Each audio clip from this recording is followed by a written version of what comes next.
Good afternoon, everyone. I am Jim Rose, Director of Customer Success at RapidSOS. I'm so glad you could spend part of your day with us at Ready23. Ready23 is hosted by RapidSOS. If you're not familiar, RapidSOS is an intelligent safety platform that securely links life-saving data to monitoring centers, 911, and first responders in emergencies. At Ready23, we aim to foster a sense of unity and shared purpose among stakeholders in the emergency response ecosystem. And Ready23 gives us an opportunity to connect, collaborate, and catalyze change in the world of public safety and emergency response. We encourage activity to engage in the virtual event platform and participate in the event through that. Today, we are fortunate to be joined by a panel of experts from both business and public safety sectors, including Dan Josebachvili, founder and CEO of Silvertree, Renee Gordon, Alexandria Police Communications, and Mr. Courtney Ballantine, Alexandria Police Department. I'm going to give the panelists a moment here to introduce themselves. We can start with Dan, followed by Renee, and then Courtney. Great. Thank you, Jim. Nice to virtually see you all or meet you all. My name is Dan. I'm the founder and CEO of Silvertree. Silvertree is a wrist-worn safety device designed for older adults and their families. The whole premise behind the product is, as people age, we want to make sure that they're feeling safe and secure and connected and living independently for as long as they are comfortable doing so. So we've created a wrist-worn wearable with safety features that allow them to do that, and the ability to call for help or send messages as needed in case of an emergency. Really happy to be here. Hi, I'm Renee Gordon. I'm the director of the City of Alexandria's Department of Emergency and Customer Communications, which is 311 and 911. I'm a former police officer. I'm also a caretaker, and I also have clients that I take care of that are disabled and elderly. So this is exciting for me. Thank you. Hello, everyone. My name is Courtney Ballantine. I'm a captain with the Alexandria City Police Department. I've been here for about 24 years and through those different places across the department, but I ultimately responsible for our community engagement division. So I'm out in the community. And then prior to law enforcement, I was a volunteer firefighter. So this is kind of like, I've responded to different types of emergencies through the last 27 years, and I'm happy to be here. Thank you. Appreciate you all being here today.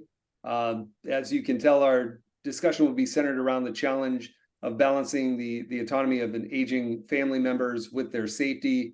We'll explore how these digital tools like Silvertree are helping to provide around-the-clock support through 24/7 safety agents and 911 in case of an emergency.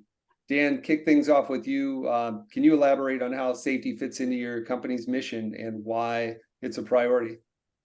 Sure. So, when we sort of think about the place we want to occupy sort of in the world, it's helping older adults and helping their families feel confident, feel secure, have peace of mind that just because you've hit some arbitrary age that for so long we've said you hit a certain age and all of a sudden you are incapable of doing the things you used to do. That's not the world we live in anymore. And so by being able to provide a platform and a tool to help people feel confident and secure and safe in their homes for as long as possible, we feel like we're not just supporting the communities and supporting local first responders by giving the tools and the platforms that they need, but also extending quality of life for older adults who really want to continue to age in place. I mean, we saw this happen. The trend was already going in this direction pre-COVID. Once COVID happened, the desire to age in place and to stay home for as long as possible, we really saw that take off.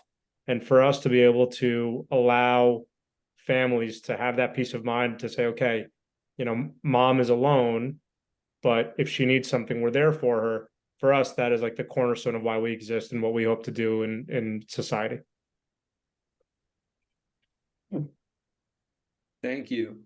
And Renee, can you describe how collaboration between public and private partners is transforming emergency response? So I can talk from being a director, and I also can talk from being a caretaker, which is very important. So thank you for the vision, because we've got the baby boomers, which I'm the last of them, who are aging now. And so this is important that we recognize that we want people to be more independent. It's very expensive to go and put your family member into a home, but having them be able to be independent helps the caretaker a lot with making sure that, for instance, you have this part of Silvertree that can detect a fall. Well, as a caretaker, I need to know that you fell. And how this helps with public safety is if the caretaker is nearby and they know that they fell, then maybe we can get to a point where we're not always sending a response, because sometimes a response is not necessary. So I think that the private public-private partnership is very important in this role. Thank you. And Courtney, how does the availability of more data help you respond more effectively to emergencies? Well, that's exactly right. More data is always better, right? Time is everything in responding to emergencies, but it's the right data. You want to have the best response. You want to make sure the right folks are going. And what we've seen in law enforcement in the last few years is law enforcement responds to everything, when in fact, as Renee pointed out, it's not necessary, right? It might be an ambulance. It might be just a notification that somebody needs help. The more data is a much, and I used the word earlier, surgical response. Instead of putting a Band-Aid on it, this is actually we're making it right. And I think that's what's important. With the more information, accurate information is also just as important. So we love this technology because we're able to help people quicker and more efficiently. Jim, if I could chime in on that one, because hearing sort of Renee and Courtney talk about this it's always interesting to kind of hear it all come full circle. So Courtney, when I was younger, I was also a volunteer firefighter. I was a first responder.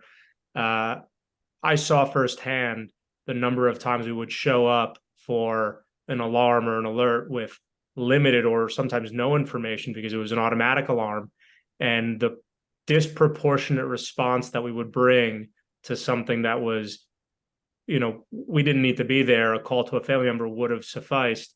The strain that it put on the department, a volunteer department, which you probably know better than I do, makes up a large percentage of this country.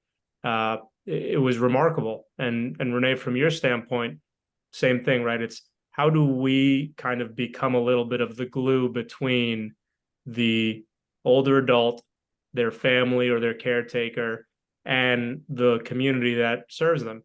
And for us, it's not just about the data, it's also about the relationship and making sure that sort of everyone in this ecosystem really believes that the system is here to support and help. Because there were so many times when I was a first responder where, the incentives seemed very misaligned. We would show up to a call that we probably didn't need to be there.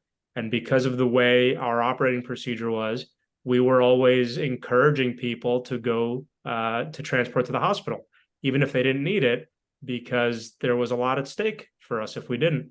And so not just, yes, it is about the data. To me, it's also so much more about fostering trust and collaboration between public and private partnerships to help push this all forward in a way where, at the end of the day, the end users, the families, the older adults are feeling better, feeling safer, and they sort of believe that the system is there for them. Really good insight, Dan. Courtney, thank you. Dan, can you provide any of the specific advantages that this partnership brings to your organization? For instance, how that helps you with retention or attracting new customers? Sure. I won't go too technical, Jim, but I think most folks on this webinar probably recognize that when you call 911, depending on where you are in the country, you are going to get a different call center, meaning different system, different technology. For a company like us who has customers all around the 50, across the 50 states, trying to integrate or trying to make sense of 40,000+ PSAPs with different technology, different ability to ingest information would be impossible. We wouldn't be able to roll out our technology fast enough to support the communities we want to support. Working with RapidSOS gives us that layer of almost democratization of the data and of the information. And it allows us to be able to give the right information, the right data to local police departments, to local EMS, something we wouldn't be able to do without this partnership. And as we sort of think about where the sort of private sector interacts with the public sector, being able to kind of have this marriage of we speak the same language, we can communicate automatically via APIs and things like that is so critical. And, candidly, a lot of the sort of public service or public safety access points have been underfunded for a long time. And so the ability to have this level of collaboration couldn't exist without a platform like RapidSOS that helps us bridge that gap. Do you have any specific testimonials or feedback regarding how the service has benefited your end users? We've gotten a bunch. I'll give you a couple of fun anecdotes. So our product has fall detection built in, on the wrist. As you can imagine, fall detection on the wrist is a challenging thing to achieve because for most falls, what you're looking for is an acceleration event, something that resembles free fall. Well, you can sort of imagine a lot of activities of daily living that could resemble that. Playing tennis, brushing your teeth, waving to your grandkids as they're getting on the bus. We had a woman not too long ago trigger a false alarm by doing, I forget exactly what type of aerobics class she was doing, but she was doing an aerobics class and she didn't realize that she had triggered a fall. And when it got escalated and there was no response because her phone wasn't on her, emergency services showed up. And at first she was embarrassed, but then she was incredibly grateful because she got to see how quickly the system responded and worked. And every time we have an alarm like that where first responders show up, we follow up with our customers to really just make sure everything is okay, to get feedback.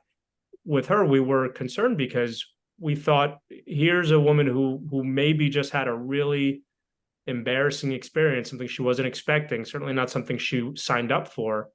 And the praise we got for the level of response, the quickness of response, there was a sense of relief for her where any sense of embarrassment, anything like that, was immediately gone when she realized just how efficient this system works. And it's not just the Silvertree system, it was local EMS as well. They knew exactly where she was. They knew all of the information that she had given us in the app. And so, we're seeing more and more of that as the system becomes utilized. Yes, we will continue to save lives, but more than anything, we're helping people continue to live these active lives that they want to be living at this stage in their life. Thank you for sharing very rewarding feedback. Renee, can you describe how your agency is leveraging RapidSOS and the impact it's had on the community? Oh, the RapidSOS has been amazing as far as location services. We've struggled with location services for many, many years, and we got punished by the community because they said, well, how come Uber can find us and you can't? And so the location services, they just have been amazing. It brings confidence to the center. We're pinpointing right on the dot. But I want to go back real quick to Dan because he mentioned the embarrassment of this woman. And I wanted to make sure that I let people know that seniors will not tell you they fell because they're embarrassed. And having this on them, it helps us to respond better. We have a better response because, like my mother, she fell one time and she didn't tell us because she was embarrassed that she fell. The reason why she was embarrassed was because she knew she was supposed to have her cane and she didn't. And so having this fall detection is just an amazing tool. So I wanted to throw that out there, Dan, and thank you for, again, having this vision. Thank you, Renee. Courtney, this next one's for you. What kind of tools and technology are instrumental to your efforts to support the community? No, that's great. And just like kind of what Renee said, if Uber can find their patron, then we should be able to find the folks that we're trying to help. And I can tell you from our side as officers trying to find somebody, that's just as frustrating as it is for them not to be found. So this technology allows us to find, be found and find. And that's when seconds count. And ultimately, that's what it's about. As for the data, any and more information is always going to be helpful so that we know what we're doing and who we're responding to. So any opportunity to know more is just going to make it a little bit safer. And, in the fire department world and the police department world, we have different responses. In the fire department world, they bring everything. In the police department world, we bring one thing and then we add. So the more information, the better response on both worlds. And, the COVID stuff, everything has changed public safety with staffing shortages. So anytime we can find a solution that's going to help our resources, our impact, our ability to respond to more than one person or anybody is a win. And I look at this as being a win because if the police department doesn't need to go to this call for service that in the past has been dispatched to, we're now available for another emergency. We're all limited in our personnel, our trucks, our budget, all that stuff is so limited anymore. We really need to dispatch better, more appropriately and efficiently. And this technology is able to help make that happen. Yep. Considering the experience for the end user, it seems like a win-win. Absolutely. Dan, how can other organizations draw inspiration from the partnership, and what kind of advice or insights do you offer companies that are going to try to establish similar collaborations in the context of customer safety? Yeah, it's like Jim, I think it'll depend on each company and what their mission, what they're trying to do. There's something that I learned a very long time ago. May sound a little silly, but hear me out. Someone once said to me, Dan, everyone's got an uncle. And what they meant by that was everyone knows someone. Everyone has someone in their life, some relationship, some connection that at some point in yours may prove valuable. And so for me, the advice that I've always adhered to and always taken is take every meeting, have every conversation. At the end of the day, what's 15 or 20 minutes of your day? If it's inspiring, if you're learning something new, if you're making a connection with someone in an industry, in a category, in a space that you maybe don't know a ton about.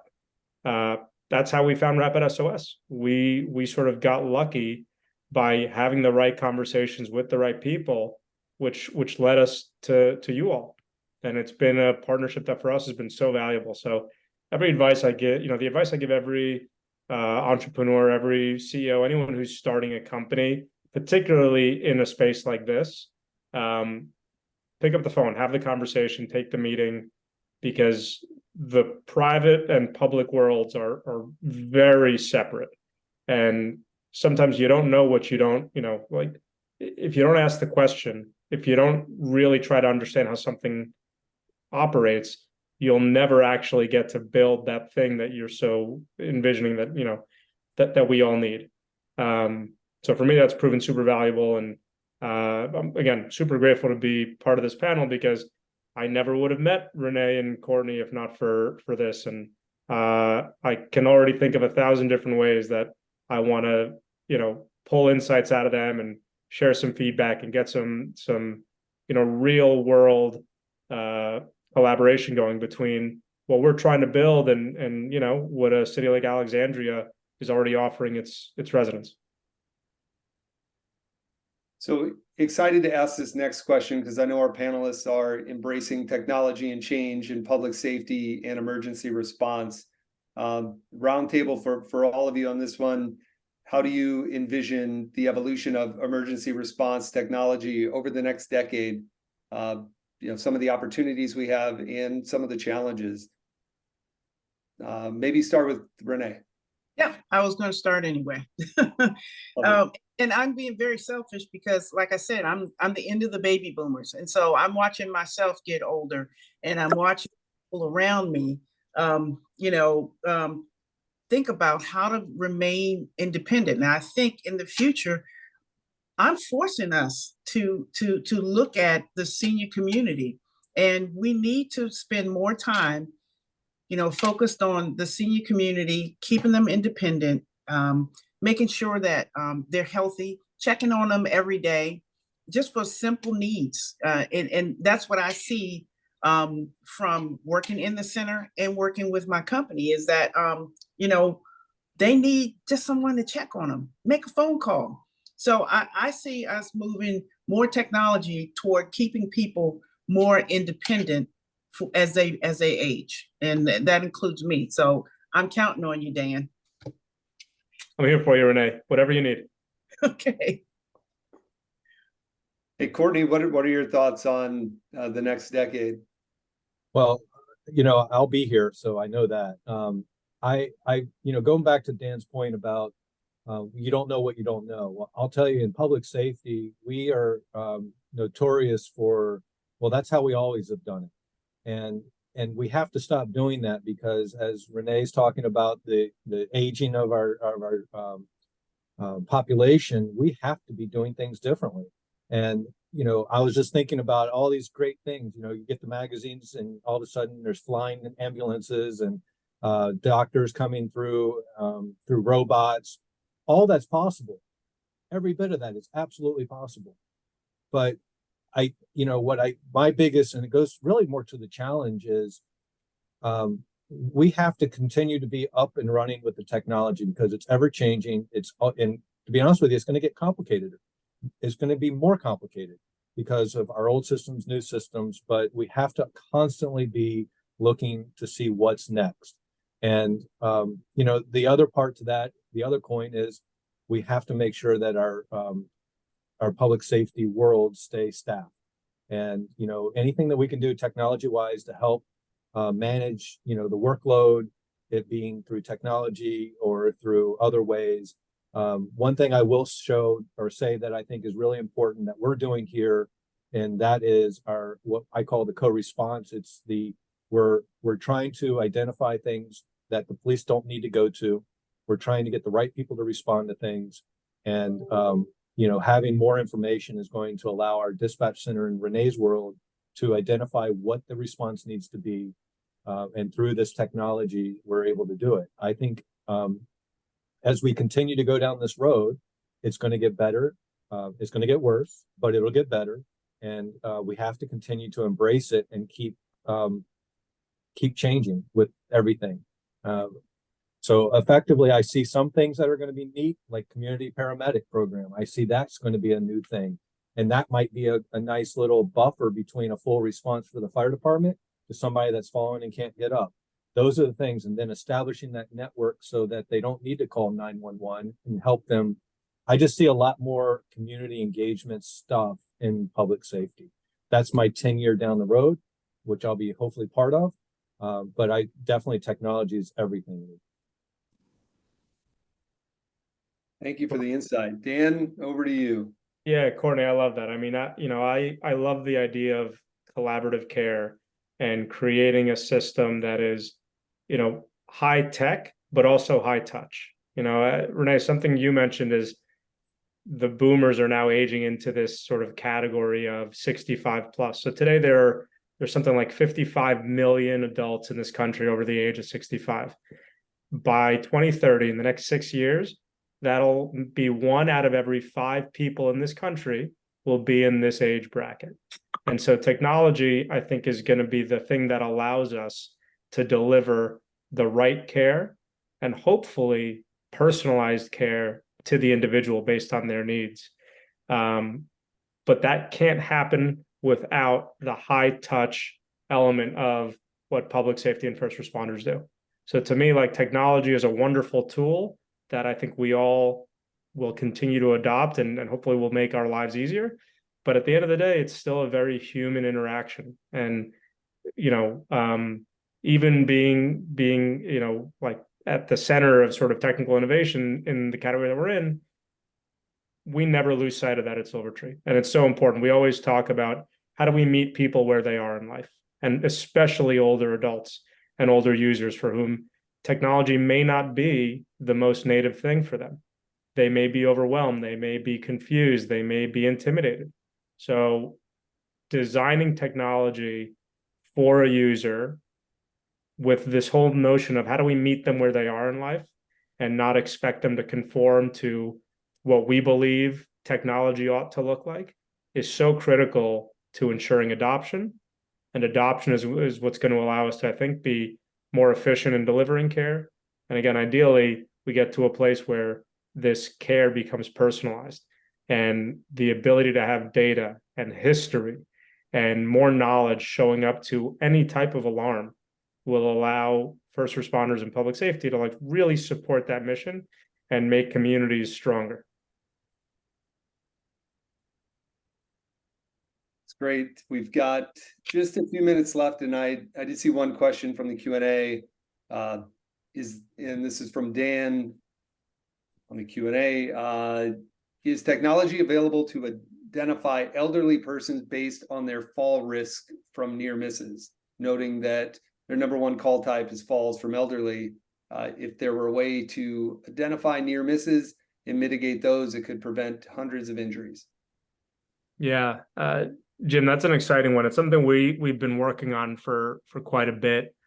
I can't share too much because a lot of this is still in development, but there have been some very interesting academic studies that have shown that there are a few physical factors that are leading indicators of fall risk or stability risk. One of them, the most prominent one, is actually the change in someone's gait, how they walk. And by capturing, again, because we have the right sensors in our product and people wear it all the time, we can actually see how someone's gait can change over time. And by capturing things like this ahead of time, again, it's not 100%, it's not foolproof, and it's not preventative, but it can be highly predictive. And so by harnessing things like that and making sense of the data that we're seeing on a daily basis, we can get a lot smarter about recommending to people, hey, you should do stability work, you should take an exercise class. There are a lot of different ways that we can help older adults in particular strengthen their, sort of basic movements to reduce the risk of falls. And also doing that will enable us when, if and when falls do happen, these strengthening exercises also reduce the recovery time. At the end of the day, the leading indicator of someone who is likely to fall is someone who's already fallen. Once you fall once, the likelihood that you will fall again is dramatically higher. So for us to be able to really think about that and what are these leading indicators and what are the predictive measures we could take, there are some really interesting ways, I think, coming down the pipe that we'll be able to see to try to reduce the number of falls that occur overall. And Dan, if I could jump in real quick, because sure. That's important, because some of the things that we work on with our seniors are building their core and working on, balance. Yeah. And that helps them to not actually take the fall, because once you've hit the ground, then all kinds of things can happen. So building their core, working on their balance, those are some of the, so I think that is a great idea to measure their gait. And also what I found is that seniors will put on like a Fitbit before they put on something that's going to tell people that they've done something. So are you planning maybe to add like some steps or something in there? That I'm thinking about me again. Jim, I didn't plant that question. I promise. Renee came up with that one all on her own. Renee, yes, the answer is absolutely. Part of what we want to do and part of the place we want to occupy in this ecosystem of personal safety, it's a lot about building confidence. And one of the best ways to do that is to encourage activity. And that doesn't mean that, we all need to be running marathons when we are 75 plus. But it does mean being out and about and moving around, having step goals, having activity goals, any form of encouragement that gets older adults moving is not just healthy from a physical standpoint, it's super healthy from a mental acuity standpoint. So we are actively working now on different ways that we can encourage activity, encourage movement, encourage socialization through the Silvertree experience, through the community. So top of mind for us, absolutely. Thank you. Dan, Renee, Courtney, we sincerely thank each of you for sharing insights with us today. Grateful to have you as part of the RapidSOS Ready community. Thank you again. Should anyone have questions or wish to connect, please feel free to reach out to me at jrose@rapidsos.com or connect with me on LinkedIn. We have more exciting sessions lined up, so be sure to explore them on the WOVA platform. And thank you all for being part of today's event.